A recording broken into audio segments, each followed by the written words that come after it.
Hello and welcome to Songs for the Struggling Artist, the blogcast. This is episode 232. My name is Emily Rainbow Davis. Thank you so much for listening to the blogcast. Today's blog, I thought it was later in December than it was because I wrote it. I started to do the work on putting together the zine that I put together for my patrons on Patreon. And so I was like, oh, the year's over. I need like one last entry in the zine that sort of ties it together. So this is that.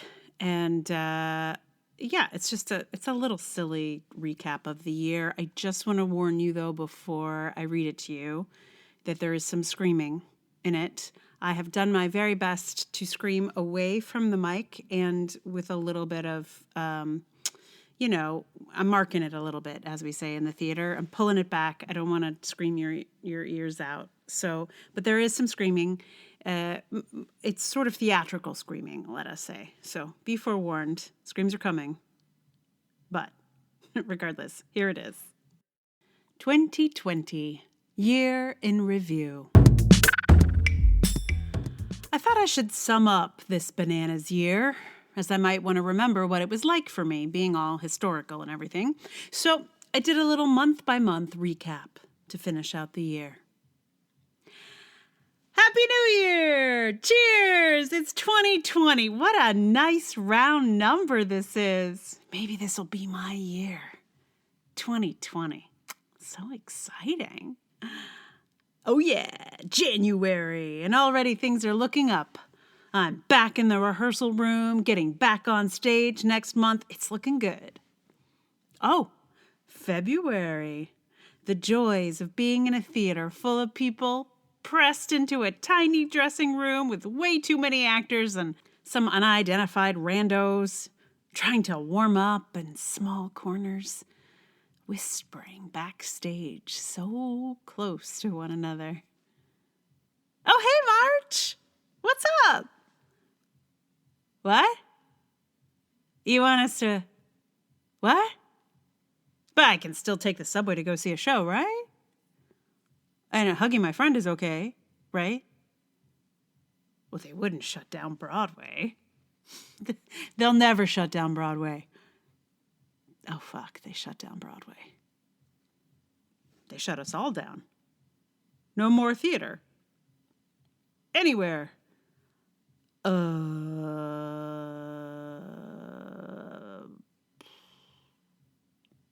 This is just a moment.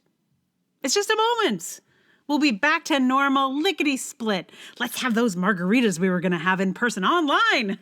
So novel, so crazy. Virtual drinking via FaceTime. And now it's April. And now the invitations to Zoom shows roll in. And they are all equally terrible, regardless of theater size or reputation. Zoom is the great equalizer. Theater on Zoom is not theater. And I should definitely write something about this, but I can't figure out how to because Zoom just fills me with existential despair, like every time. Not just for theater either. Why does every encounter with this app end with me in tears on the floor? Tiny apartment, terrifying trips to the grocery store, walks past the freezer morgue trailers. It's May! And the only thing keeping me going is my weekly online theater watching with my friend via text and jigsaw puzzles. Thank goodness I have a silent scream practice. June. Ah! Ah! July. Ah! Ah! But outdoors. I'm staying at my friend's place with grass and trees and flowers, so it's nice, but I'm on my own, which is good after being pressed together for so many months, but also I get so desperate for hugs that I start hugging trees. August. Ah! Ah! But it's my birthday. I saw a friend. It's my first time in 5 months. Also, before I come back to the city, the power goes out for 10 days from a tropical storm, and I go full Laura Ingalls Wilder. September.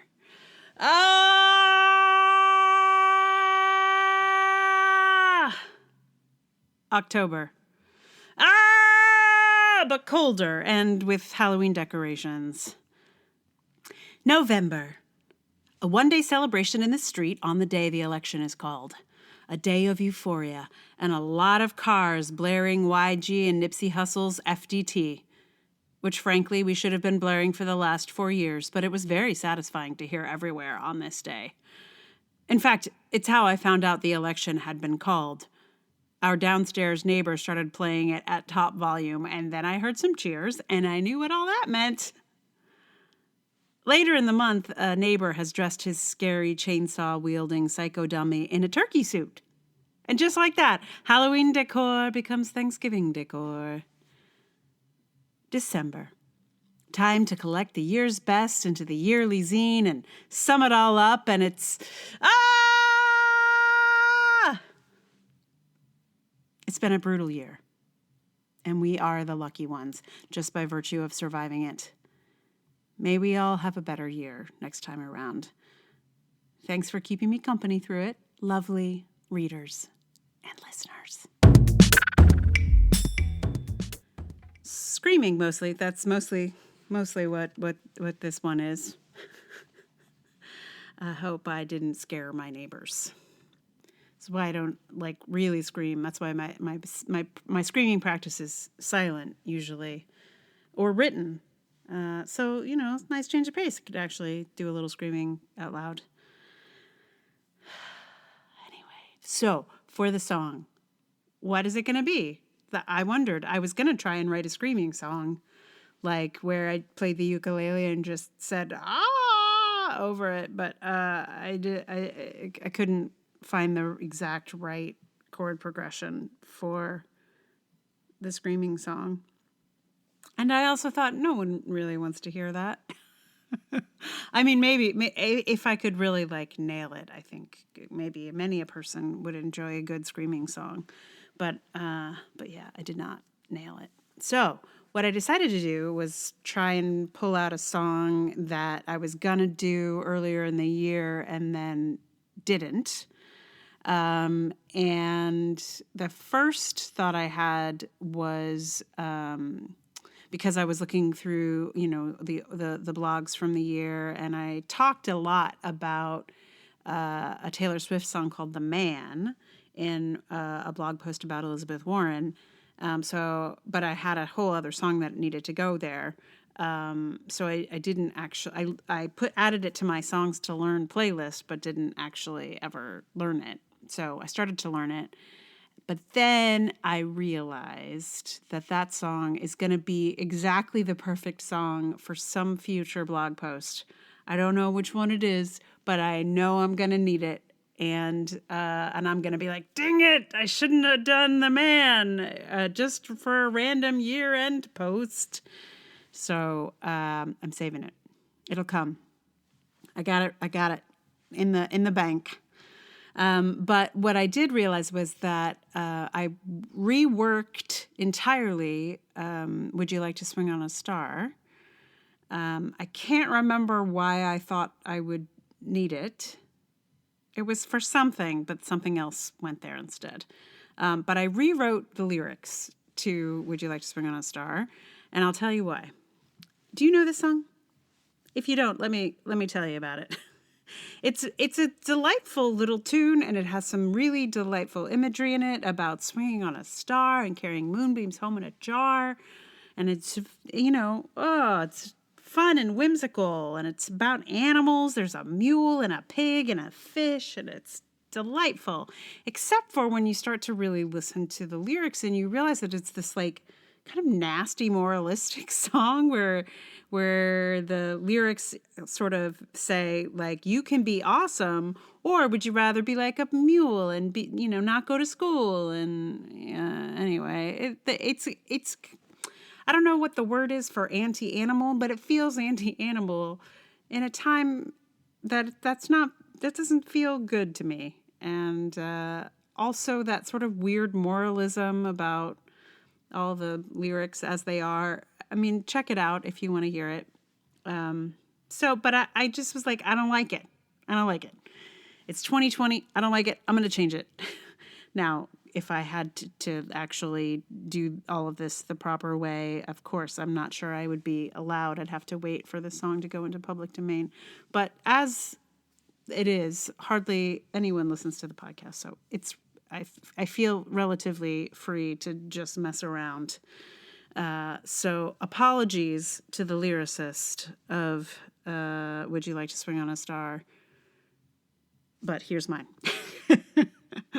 I've rewritten it for myself and for the handful of people who are listening. So anyway, it's a more animal positive Would You Like to Swing on a Star? And yeah. So, and it just felt like since I'd was like worked around with it earlier in the year, it was good to bring this one back. Also, there's a mention of moonbeams in the song. And I did use a moon image for the image on the blog. And the photo comment on that photo was probably the best thing about the written version of this. Which is basically there's a picture of like two moons and a guy looks like he's hanging the second moon of 2020. So and honestly, I could not find a 2020 like free photo sharing type image that was like actually reflective of the 2020 we were all having.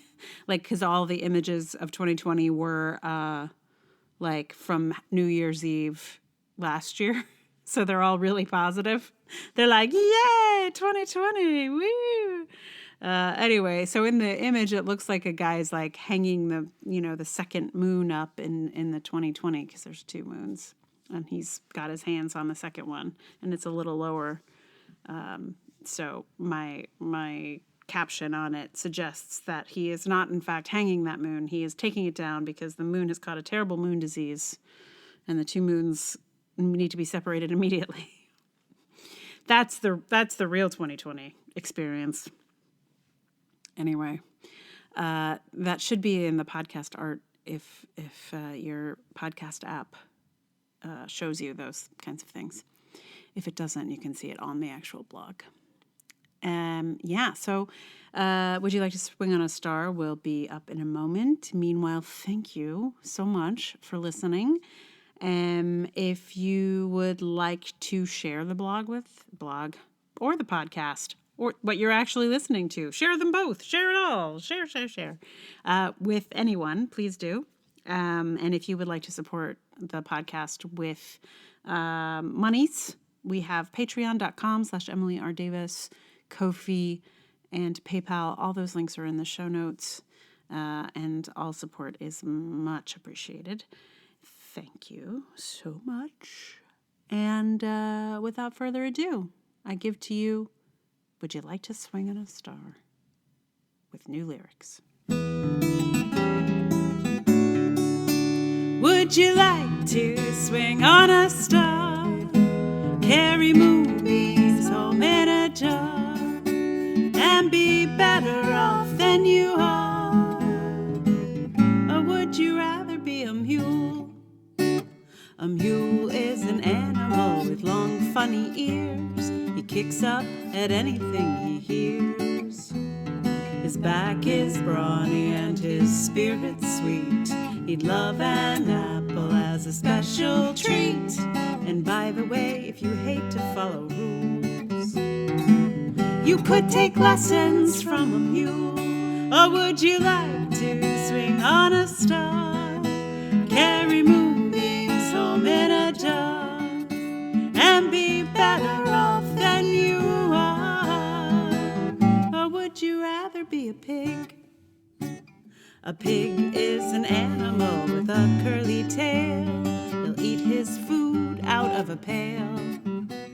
He's very clever, though he makes a mess. He rolls in mud when he feels stressed. But if you would enjoy that kind of gig, You could take lessons from a pig.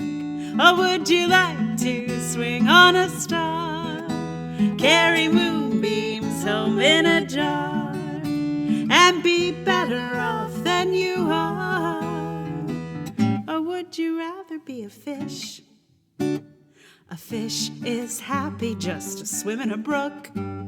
If she wants to know, then she'll go look. She swims with friends in her local school. In times of trouble, she'll keep her cool. So if that sort of life is what you wish, you could take lessons from a fish. Most of us wouldn't thrive in the zoo, whether we walked there, slithered, or flew. So you see, it's all up to you. Animals can take us far. You could be swinging on a star. You could be swinging